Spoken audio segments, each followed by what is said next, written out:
What's going on, everybody? It's your boy Cam. I'm your host, sitting here with my lovely wife, the beautiful, do-ragged up Vicky Logan. And we're coming to you live with uh, a special, unique episode. It's unique because we're live, but also live. Yeah, we're live on Instagram, but YouTube wouldn't allow us to go live on the Everything Is We channel yet because it takes 24 hours to activate your live streaming capabilities. It's wild, but nevertheless, we're here. We weren't able to record on our normal day because I was out of town for the first half of the week, but I'm back and I'm better. All right. And I'm better. I really wasn't a fan of recording at this particular time because I don't have a haircut yet, but nevertheless, I get my haircut immediately after this live. So we have 32 minutes before I have to depart. But my God. We're going to go ahead and get right into the topic. We don't really have a topic. We don't have a topic. But here's the thing. I don't know if you guys know, I'm going to be going back and forth, pointing to, here and there. So we finished it yesterday, but those of you that watch Married at First Sight, it's getting real now. There's only one episode left. It's getting real. If you don't watch it, sorry, we might spoil Spoiler alert. Spoiler alert. It might not be that big of a spoiler, but it's probably not. There were two things that I wanted to talk about a little bit, and those of you that are on IGTV, don't say any names. We want to spoil it for you. Yeah, I want you guys to chime in and let us know how you guys are feeling, so this can be an interactive discussion. But somebody said, "Thank God, it's almost over." But two individuals, and they were ladies. Don't give any more detail. Just one of them said, "Just say it." I'm not changing for anybody because I've done it in the past and it hasn't worked out for me. Mm-hmm. And I was like, wow. So many people have been scarred by what I believe is giving too much of themselves prematurely in relationships, that when it comes down to them being in a serious relationship, they no longer feel like growth is an option. Because that's what I took from it. I'm not changing for anybody because I've done it in the past and it ain't worked out for me. And it's like, well, when I married you, I never thought in my mind, as our dog is growling, I never thought in my mind, like, when I get married, I'm not changing for her. I'm not changing for nobody because I had previous relationships and I tried to change myself and it didn't work out. Yeah. And it's like, man, like, being married to you, I've changed every year, every month. Like, yeah. You're constantly, or you should be, I feel like you should be constantly growing and evolving as a person in your relationship, because I say this all the time, that I discover more about me being married to you than I ever did being single. Right. Yeah. I feel like when you shut off yourself to change, or you go into it with that mindset, like, I'm not changing, like, there's certain things about me that I'm not going to change because that's who I am, then you, like, miss out on the opportunity to be your better self. Like, who said that? I think it was Manny who was saying that on one of his posts or something. Like, it's selfish to think that you're your best self before you get married. Right. Like, it's selfish to say, I'm not, like, I am the best I can be at this moment.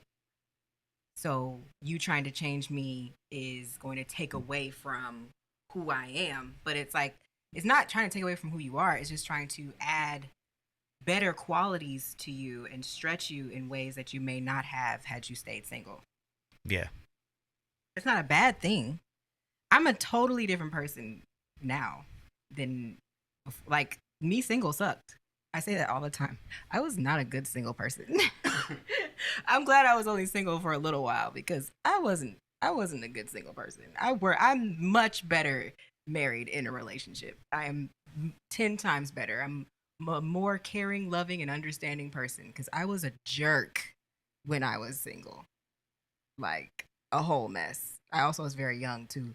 But still, I feel like the only thing that would have made me better was being in a relationship with somebody who could bring those better qualities out of me. Cause I was so like stubborn, and I was really like closed off to people. And you were the only person who could get through those walls that I had built up. It's so You were funny the only person. Nobody else could do that. because like we would be talking or we would be dating and like I'm very observant. Say that 10 times fast. And like I would like joke or say something, mess with her, and she would just be super defensive, and I'd be like, "Why are you so defensive?"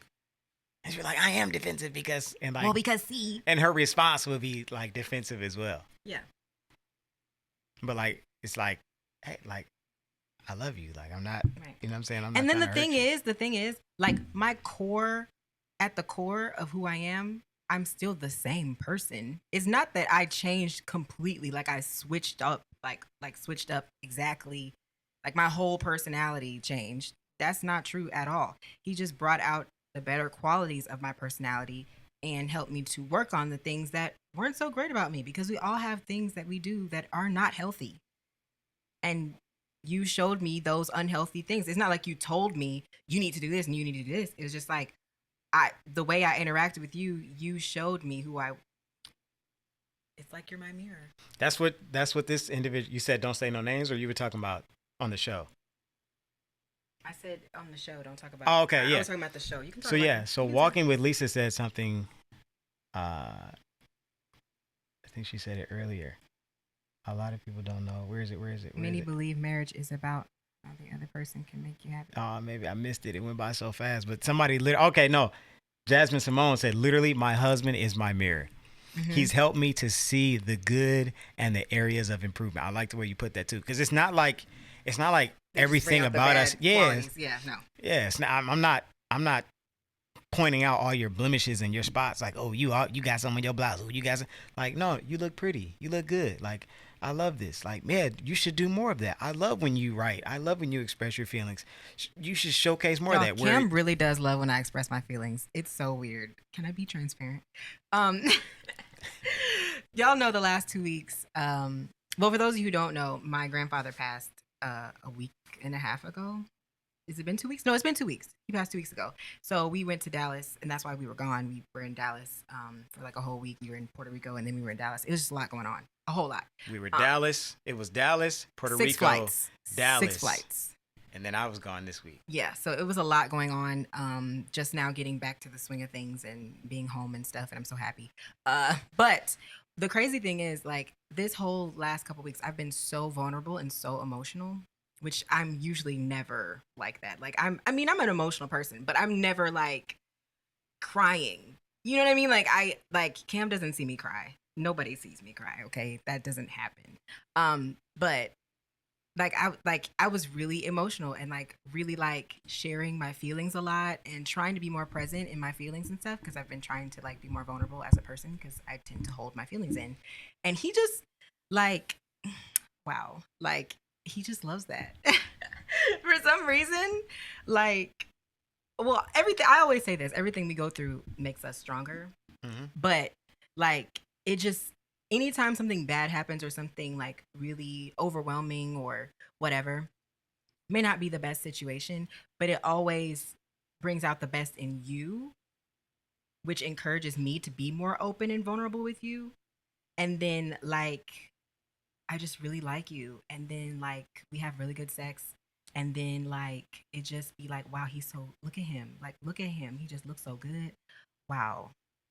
Yes. Tonight.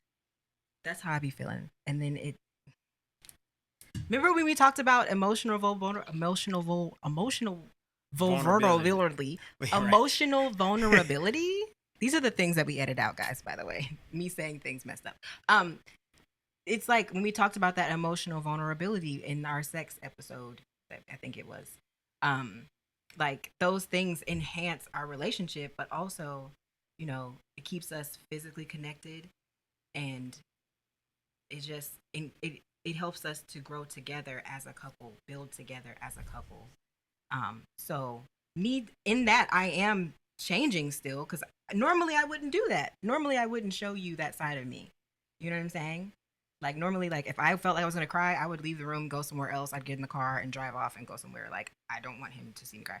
But like now I'm like, okay, he is respectful of my feelings, and I feel safe here. So I can grow and change with him because I feel safe enough to do that. And that's the kind of person that you should be in a relationship with, to allow yourself to change and grow with them.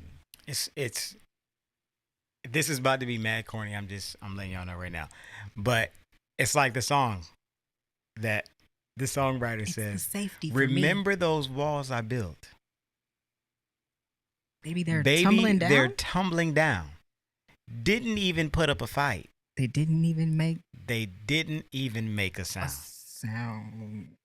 Found a way to let you in, Are you just gonna keep going? but I never really had it down. Oh, okay. Come on. Standing in the light of Come on. Come on. I got my angel now. Mm. It's like I've been Okay, you can stop. You can stop.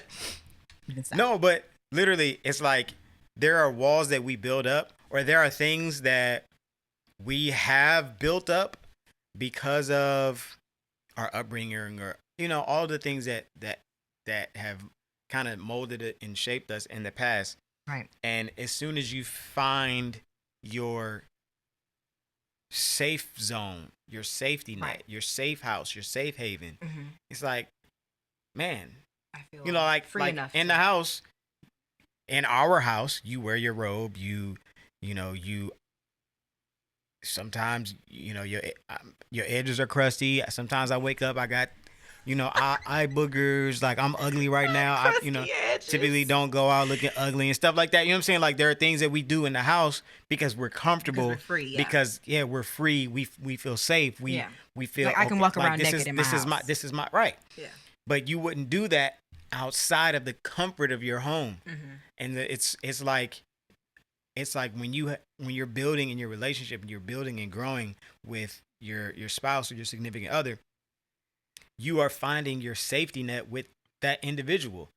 They Right. become your safe haven. They become that comfort. They become that person that you can go to when you are having hard times, when you are having difficult moments, when you are going through things where, it's like, well, I may not have, like I said, like, I don't like when she busts in the bathroom and I'm, doing number two. Well, now I just like, okay, she gonna bust in the bathroom. She gonna come in. It's what I'm. Now he still locks me out sometimes. I try. Yeah, I definitely lock her out. There's some. He still locks the door. You know what I'm saying? Sometimes I'll be making ugly faces. I don't want her to see me like that. She don't care. All our poops stink. But it is what it is. That's like the evolution of growing and evolving with your spouse. You should be changing. Someone else said it on if you're not growing in your relationship, then that's an issue. If you're not changing, exactly, that's an issue. If you are the same person that you are today, then you were, 50 years ago, 5 years ago, 2 years ago, whenever you first got married, that's an issue. So right. I feel like we should always be growing. Mm-hmm. But like we said, it's important to be with somebody who allows you to grow as well. It's a two-way street here. Like you can't, it's hard to grow with somebody who isn't also willing to grow. Yeah. And then it's hard to grow with somebody who doesn't give you the space to, or doesn't make you feel safe enough to be vulnerable and grow and change. That's where people tend to like get their feelings hurt and then feel like, well, dang, now I don't want to change for nobody because when I tried that in the past, they didn't give me the safety that I needed to open up and do that. Like I tried to change for them, but they weren't willing to do the same for me. Or when I changed for them, they still switched up on me and was acting stupid. Like they basically just didn't even have any regard for the progress that I made. They was just like, well, okay, whatever, and left me hanging. Like that'll make some, that's scarring. That is like, okay. And I understand that. I didn't really have that issue in like romantic relationships. I had more of that issue in friendships. um and I had a lot of friendships that ended sour, not necessarily because I was trying to change for them, but just, just trying to fit in, or um trying to maintain something that wasn't healthy, basically. And then as I started to grow as a person, it's like those people didn't fit that my life anymore, basically. So it's like when you grow and move on, sometimes some people get left behind. But like that's kind of like, dang, like I don't want to open up to nobody if they just gonna leave me. Like as a preacher's kid, you feel like that often because our circle changes so much growing up. So it's like, well, dang, like if they only gonna be here while their parents come to our church, and then when their parents leave, they leave. So then we ain't cool no more. Like, ain't no purpose in me opening up to people. So then all my relationships were very surface. Never got past the just hanging out phase. We wasn't like deep best friends or nothing like that. You know what I mean? So it made it hard for me as a person to open up emotionally and vulnerably, being vulnerable and emotional. um it made it hard to do that with people because I was so used to my friend circle switching up, and I didn't want to have all these people out here, with my phone number, and I don't even really talk to them. You know what I mean? Like, right. So it just, for me, that was one of the things, I guess, that kind of held me back when we first started. Well, when we first got married, like the reason why I wouldn't talk or I wouldn't share my emotions, because I was so used to holding that side of me back. Yep. Totally agree. And that's why we emphasize the importance of friendships and platonic relationships before you get married or before you start dating, because those issues will flow over into your romantic relationships too. So you have to be mindful of all of your relationships, not just the one where you're trying to get married. You know what I mean? Like, all your relationships matter. Right. So right. For the people who ask what they should be doing while they're single, work on your relationships with everyone. Don't just worry about dating somebody. How are your friendships? Yeah, see, it's interesting. So I was at my golf course today, practicing a little bit, and the starter used to be one of my science teachers. He came over and he was like, "Hey, he always gives me some little nugget that just sticks with me." And he's like, "What you working on today?" I was like, "I'm working on wedges." I'll spare you guys the details, but please spare us. Thank you. He said, he's like, "Hit a couple." He's like, "Hit a couple. Let's stop talking." He's like, "Hit a couple." I hit a couple, and I mean, just two-way miss. He was like, "You're thinking too much." And I was like, "Yes." Yeah. Because my personality, you know me, I strive for perfection. Think too much. And I'm trying to make sure every single area, every single detail, every single piece and form is correct. Like even earlier today when I was practicing downstairs in the living room. Yes, my right hip doesn't trying to make sure enough to give me the inertia. Because I want it so bad. Yeah. And he said, "You're thinking too much." He's like, "Just go back to having fun." Yeah. He's like, "When you hit them full out and you're just having fun." I was like, "Yeah, it's beautiful. It works every time." And it hit me just now. It's like, so many of us are putting so much pressure on trying to have a serious relationship that we take the fun out of getting to know someone, or out of growing, or out of taking building the time, a friendship, taking the, you know what I'm saying? Anything worth having takes time. Right. And it takes time, putting time in. It cannot, you can't rush and get your doctorate degree. It takes time. And so I think we have to take a lot of the pressure out and stop taking everything so seriously and over spiritualizing stuff and putting so much weight on things that, I mean, it's a journey. You don't organically know. The beautiful thing about us falling in love is like nothing was forced. So we got to let that build. So that I just felt like saying that. I want to get to what Jasmine Simone said on here. She said, allows you to grow versus forcing you to change for them. Y'all got to expound on the difference. Allows you to grow versus forcing you to change. Going back to Married at First Sight, the reason why that particular individual said what she said is because this individual said, when we first got matched up, I told the experts I don't want somebody like this. XYZ. Yep. Yeah. And then they all start talking to their friends. So his homie was like, bro, don't you want somebody that's right? Like the thing that you said you don't want is actually like good for you because of who you are. It'll help you. And so then what did I say to you yesterday? I don't remember. She guess she don't be listening. I do listen. So You I say said, a lot of things. I said that's what is so important for us to understand, that God will always give us what we wants need and needs over what we want. Yes, and we talked about that before too, like the difference between wants and needs, the difference between preferences and standards. I think it was standards and preferences. I think that's what we talked about. Yeah. But yeah, no, for real. God will give us what you need over what you want. Why am I saying that in relation to this question?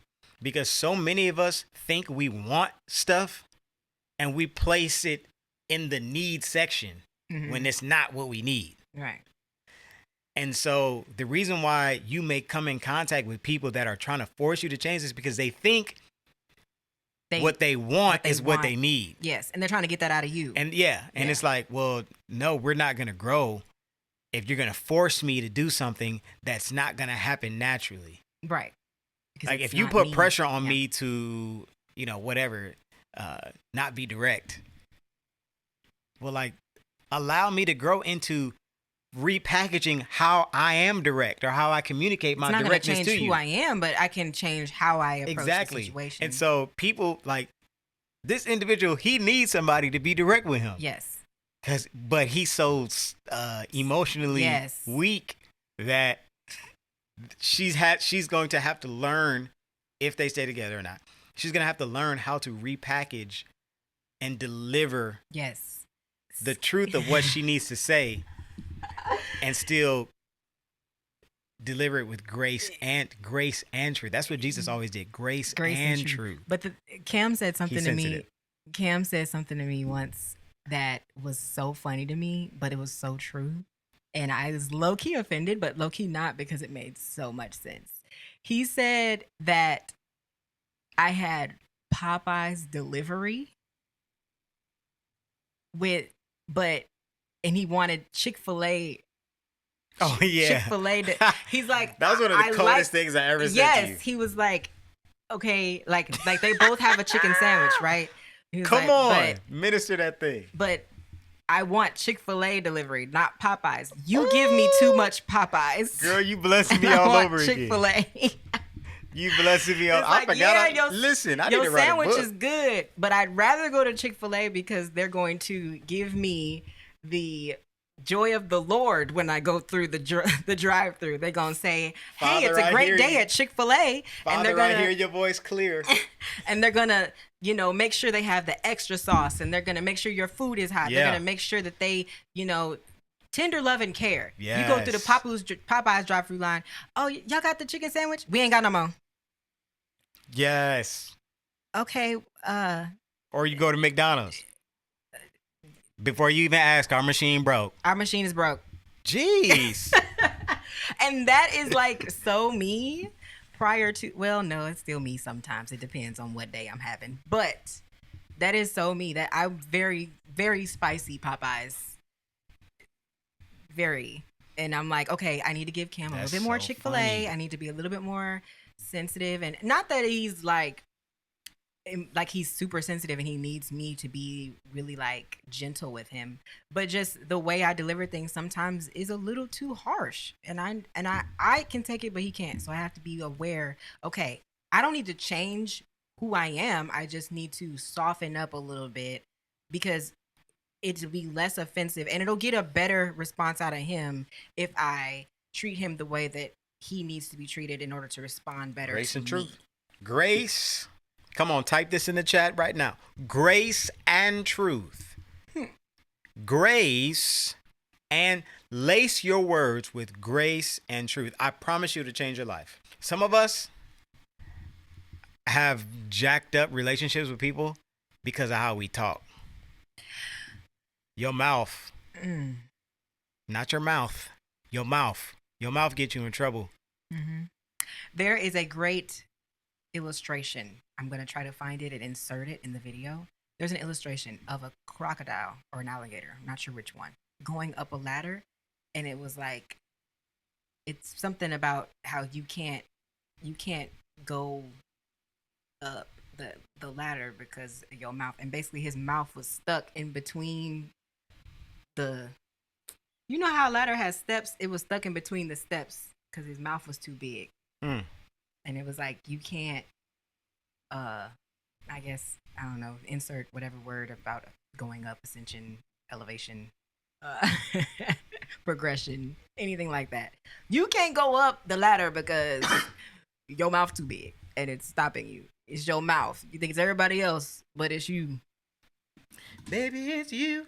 It wouldn't be a podcast if I didn't sing yeah. something. So yeah, I think that's so important for us to understand that we need to be mindful. Yes. Of all these things. But change is not bad. It's basically what we were.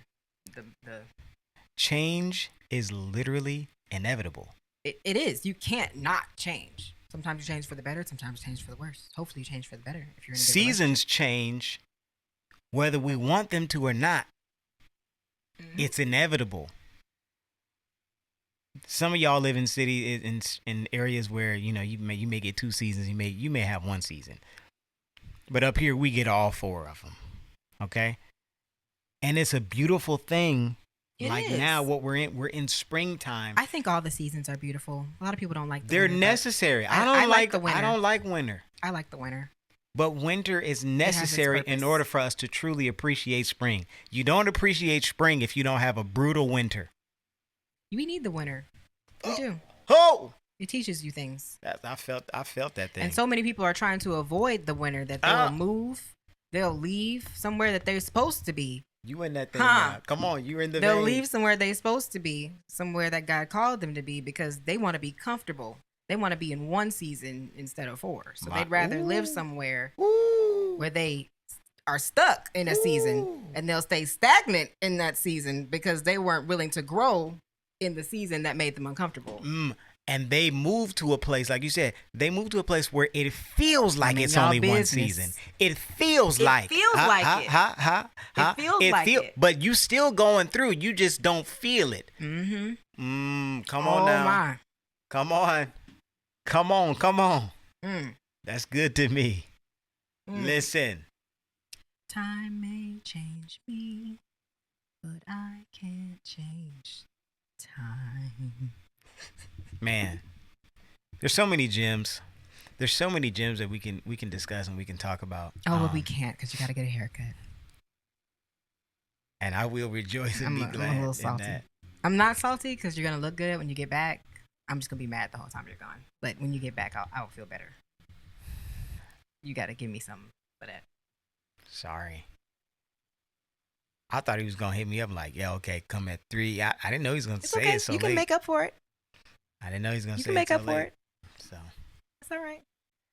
But yeah, I think we have made our point. There's another point, but that's a whole nother. We'll say it so then we'll know what to talk about next time. Next time on Everything is Weird. Give us a preview. Also, there's another individual. Oh my goodness. Oh yes. Write it down. They have continued to say that everything is perfect when it's not. When it's really not. Oh, the spirit of delusion. Strong delusion. And they believe because they have a strong physical connection that is enough to quantify the relationship as, oh yeah, everything's really great. Everything's really good. It's good until we're not. But every 5 minutes, y'all arguing and fighting. That don't make sense. If y'all not touching and kissing. There's also another couple that continues to act like everything is okay and everything's fine and we're perfect. But then when the camera's off, sis was going off about how she doesn't feel loved and appreciated. I mean, I understand. I understand. I understand more of them. I understand it. We're not going to talk about them. But at the same time, it's not addressing the issues. It's like, oh, everything's fine. No, it's not fine because you're upset. When the issues are brought up, you get upset. So clearly you're not okay. Well, she want to have sex, and he he not finna have sex. She with do, her. but he just not. But the issue is still there. There's a lack of emotion. I cannot say that today. That's a tongue twister for me. The lack of emotional vulnerability. Mm-hmm. There's a lack of emotional vulnerability that is happening in most of these issues. It's just communication. It comes down to that. Wrong communication, not effective communication that's too harsh, communications that's not really there at all. It's like, they're all boiled down to the same thing. It's just they're not talking about the situations at hand properly. Yep. Unresolved issues. Which, to be fair, this is a show and it's a sped up process that normally most people do this kind of stuff over some time. At least a year or two. You know what I mean? They're doing this in 8 weeks. So obviously there's going to be there's going to be a lack of communication because you only got so much time to talk about stuff. But, no, it's a good example of what happens over time that people still have these same issues after 6-7 years of being together. And I'm like, how y'all still ain't talked about this and it's been 10 years, bro? Yep. You know what I'm saying? I think what it does is it shines the spotlight, it magnifies the issue. So something that may typically take months and months and months, they're putting a magnifying glass on it, and it's happening before our eyes in 8 weeks. Yeah, but it's still a good depiction and indication of like, okay, these are the kind of issues that you should talk about. These are the things that you need to make sure you're looking out for, communicating about, so that you don't have these types of issues, because they still will be issues regardless of how long you've been together. Yep. Yeah. Absolutely. It took me 10 years to get to the point where I can cry in front of Cam, so there you go. Well, not 10. I've cried in front of you before that, maybe a few times, once or twice. I can count on my hand how many times I've cried in front of you. It's all a part of growth. It's all a part of being in the process. Certain things are going to take longer than others, and as your spouse, as your husband, I have to be okay with things taking time. But you're patient though, so it's not a bad thing necessarily.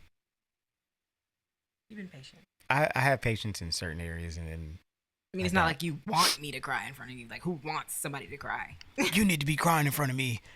Right. And if you don't, then you can leave. No, stop. We're not going to go there. We're not going to go there. If you don't like it. You can. Don't say it. You know what you can do. You can leave. That is such a white privilege thing to say. Anyways. Well, thank you guys. Thank you guys for joining us in another episode of Everything Is We. We didn't give our formal intro this time. I did. I don't know what you did. You? Welcome back. We didn't do that. Welcome back to another episode of Everything Is We. I'm your host, Cameron. Did you do that? I did all that. Oh, maybe I was still frustrated. It's okay. Thank you guys for watching. If you want to join our Patreon, be sure to maybe click the link in the description. I'm not sure if it's going to work, but you can try it. If not, you can search on Patreon, Everything Is We. I recently did a little giveaway on there for our current patrons. And I plan to do a lot more.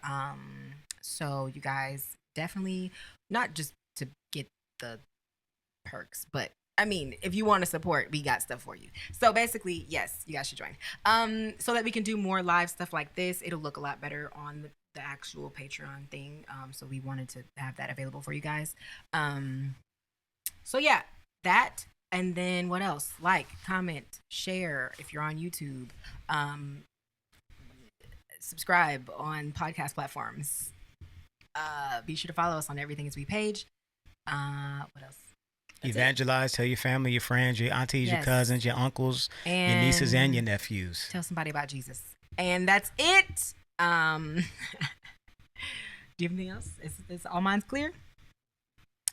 Hey, do me a favor. If you haven't, if you watched or listened to any of the previous podcasts on YouTube or any of the other social media platforms, what I need you to do is hit the like button, smash the like button, okay? For some reason, YouTube likes that and it helps the channel grow. All right? Doesn't cost you a thing. All right? Doesn't cost you a thing. Just hit the like, the thumbs up. We appreciate you. Leave us a comment. We love the dialogue that happens there weekly. It's great. It's great. Also, share the video with somebody. Send it to somebody. Post it on your Instagram. We'd love to reshare, repost all the great and wonderful things that you guys are saying and you guys are learning. Yes. And the things you guys have to say as well. It's great. It's wonderful. All right. It's a big happy family. We love you guys. I love you guys. She loves you guys. And yeah, let's keep this thing rolling. Let's keep this thing popping. Also, let's get these views up. The last couple video views have been down. Let's crank those back up. All right. And yeah, that's all we got to do. That's all we got to do. We appreciate the support. Can't wait to see you guys again soon. I'm your host. Oh boy. All And right. this is also the host. And we'll Amen. catch you again on the next episode of Everything is We. God bless. Okay.